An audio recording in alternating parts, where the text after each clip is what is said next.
नमस्कार। प्रभा साक्षी news network और आप सभी का स्वागत है। इजराइल पर हमला करना हमास को बहुत महंगा पड़ा है, क्योंकि शनिवार से अब तक इजरायली रक्षा बलों ने गाजा में लगभग 3000 ठिकानों पर हमले किए हैं, जिससे यह पूरा इलाका बर्बाद हो चुका है। बताया जा रहा है कि लगभग 1500 के आसपास बहुमंजिला इमारतें जमींदोज हो गई हैं। हमास के वो वॉर रूम भी उड़ा दिए गए हैं, जहां से इजराइल पर आतंकवादी हमला करने की साजिश रची गई थी। गाजा में हुए इजरायली हमलों में जहां कई मस्जिदें तबाह हो गई हैं, वहीं इस्लामिक यूनिवर्सिटी की इमारत भी मलबे में तब्दील हो गई है।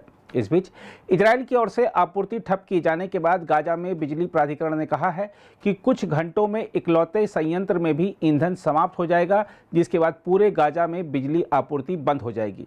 इस प्रकार की भी खबरें हैं कि गाजा के अधिकांश हिस्सों पर कब्जा होते ही इजराइल ने इस पूरे इलाके को सैन्य क्षेत्र घोषित करते हुए बिना इजाजत के यहां प्रवेश को प्रतिबंधित कर दिया है। इजराइल ने कहा है कि गाजा में घुसना जोखिम के साथ ही अपराध भी होगा। दूसरी ओर हमास भी अभी हार मानने के लिए तैयार नहीं है। खबर है कि गाजा पट्टी से दक्षिणी इजरायली शहरों अशदोद और अश्कलोन की ओर रॉकेट दागे गए हैं। उधर अब इस युद्ध में एक नया मोड़ भी आने वाला है, क्योंकि हमास के साथ युद्ध में इजराइल को मजबूती प्रदान करने के लिए आधुनिक अमेरिकी हथियारों और उपकरणों की पहली खेप तेल अवीव पहुंच चुकी है।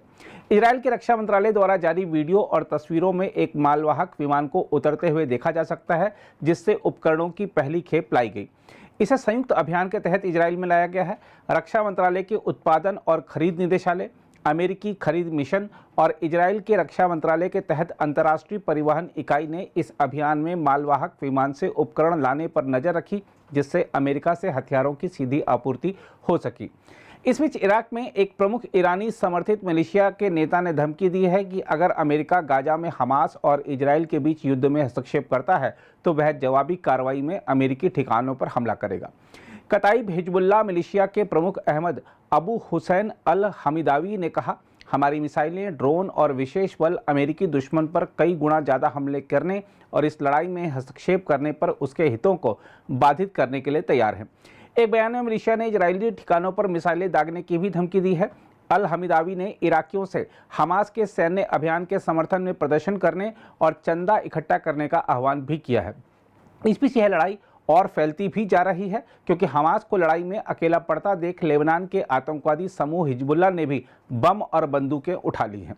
रिपोर्टों के मुताबिक शक्तिशाली सशस्त्र समूह हिजबुल्लाह के ताज़ा रॉकेट हमले के जवाब में बुधवार को इजराइल ने लेबनान के दक्षिणी हिस्से के शहरों पर जोरदार गोलाबारी कर उसे दहला दिया। इजरायली सेना ने कहा है कि उसने बुधवार को इजरायली शहर अरब अल आरामशे के पास उसके उत्तरी ठिकानों में से एक को एंटी टैंक फायर से निशाना बनाए जाने के बाद लेबनान पर हमला किया है। इस बीच दक्षिणी लेबनानी शहर रमीश के निवासियों ने कहा कि इजरायली गोलाबारी पास में हुई। एक सुरक्षा सूत्र ने बताया, इजरायली तोपखाने के गोले अरब अल आरामशे के पार दायरा के आसपास रॉकेट लॉन्च बिंदु पर हमला कर रहे थे। उन कस्बों में रहने वाले लेबनानियों का कहना है कि हालिया हिंसा ने साल 2006 की यादें ताज़ा करा दी हैं, जब ईरान समर्थित हिजबुल्लाह और इजराइल ने 1 महीने तक आक्रामक होकर युद्ध लड़ा था।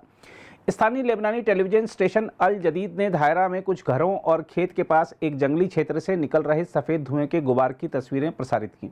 दूसरी ओर अमेरिकी राष्ट्रपति जो बाइडेन ने कहा है कि इजराइल पर हमास का हमला विशुद्ध रूप से दुनिया पर थोपी गई एक बुराई है। हम आपको बता दें कि इस हमले में 14 अमेरिकी नागरिक भी मारे गए हैं। बाइडेन ने कहा कि इजराइल को नष्ट करना और यहूदी लोगों को मारना हमास का घोषित उद्देश्य है। बाइडेन ने व्हाइट हाउस से राष्ट्र के नाम अपने संबोधन में कहा, हमारे जीवन में ऐसे क्षण आते हैं जब दुनिया पर बुराई थोपी जाती है। इजराइल के लोग इस सप्ताहांत ऐसे ही एक क्षण से गुजरे। यह हमला आतंकवादी संगठन हमास द्वारा किया गया ऐसा समूह है, उसका घोषित उद्देश्य यहूदियों को मारना है। बाइडेन ने कहा, इजराइल पर किए गए इस हमले में 1000 से अधिक नागरिकों को मार डाला गया। सिर्फ हत्या नहीं की गई, बल्कि लोगों का कत्लेआम किया गया। इनमें कम से कम 14 अमेरिकी नागरिक मारे गए हैं। उन माता पिता को मार डाला गया जो अपने बच्चों की रक्षा करने की कोशिश कर रहे थे। शिशुओं के मारे जाने की चौंकाने वाली खबरें हैं। पूरे परिवारों का खात्मा कर दिया गया। शांति का जश्न मनाने वाले एक संगीत समारोह में शामिल युवाओं की हत्या कर दी गई। बाइडेन ने कहा कि इजराइल में हमास का कृत्य आतंकवाद था, जो ISIS के आचरण से मिलता जुलता है। इस बीच अमेरिका के विदेश मंत्री एंटनी ब्लिंकन ने कहा है कि वह 11 से 13 अक्टूबर तक इजराइल और जॉर्डन की यात्रा करेंगे, जहां वह वरिष्ठ अधिकारियों से मुलाकात करेंगे। अमेरिका के विदेश विभाग ने कहा, मंत्री इजरायल के खिलाफ आतंकवादी हमलों के पीड़ितों के लिए अपनी संवेदना दोहराएंगे और हमलों की कड़ी शब्दों में निंदा करेंगे। वह इजरायल की सरकार और लोगों के साथ अमेरिका की एकजुटता भी दोहराएंगे। वह इजरायल की सुरक्षा को मजबूत करने के उपायों पर भी चर्चा करेंगे और इजरायल की रक्षा के अधिकार के प्रति अमेरिका के अटूट समर्थन को भी रेखांकित करेंगे। इस बीच अमेरिका ने तमाम तरह की अटकलों के बीच यह भी कहा है कि इजरायल पर हमास के हाल के आतंकवादी हमले में ईरान की भूमिका के बारे में कोई विशेष सूचना नहीं मिली है, लेकिन आतंकवादी समूह की सैन्य शाखा के लिए वित्त पोषण में व्यापक तौर पर उसकी मिलीभगत है। अमेरिका के राष्ट्रीय सुरक्षा सलाहकार यानी NSA जैक सुलिवान ने पत्रकारों से कहा, हमने शुरुआत से कहा है कि ईरान की व्यापक तौर पर इस हमले में मिलीभगत है, क्योंकि उन्होंने हमास की सैन्य शाखा को भारी भरकम वित्त पोषण किया है। उन्होंने प्रशिक्षण मुहैया कराया, यानी ईरान ने उन्हें हमला करने की क्षमताएं मुहैया कराईं। उन्होंने सहयोग दिया और वे वर्षों से हमास के साथ संपर्क में हैं। उन्होंने कहा, इन सभी चीज़ों ने उस घटना में भूमिका निभाई है जो हमने देखी है। अभी इस सवाल पर कि क्या ईरान को उस हमले के बारे में पहले से पता था या उसने योजना बनाने में मदद की या इस हमले का निर्देश दिया, तो अभी हमारे पास ऐसी कोई सूचना नहीं है। हम इस सवाल के बारे में अपने इजरायली समकक्षों से नियमित आधार पर बात कर रहे हैं। सुलिवान ने कहा, अमेरिका अपनी खुफिया एजेंसियों से इस बारे में जानकारी जुटाने की कोशिश कर रहा है कि क्या उनके पास इस बारे में कोई सूचना है। उन्होंने कहा, हम और खुफिया जानकारी हासिल करने की कोशिश कर रहे हैं। अगर कोई जानकारी मिलती है तो हम आपके साथ साझा करेंगे। अगर आप भी लेना चाहते हैं देश दुनिया की तमाम जानकारी तो आज ही सब्सक्राइब करें हमारे चैनल को। साथ ही नीचे दिए बेल आइकन को जरूर दबाएं ताकि हर अपडेट आप तक पहुंच सके।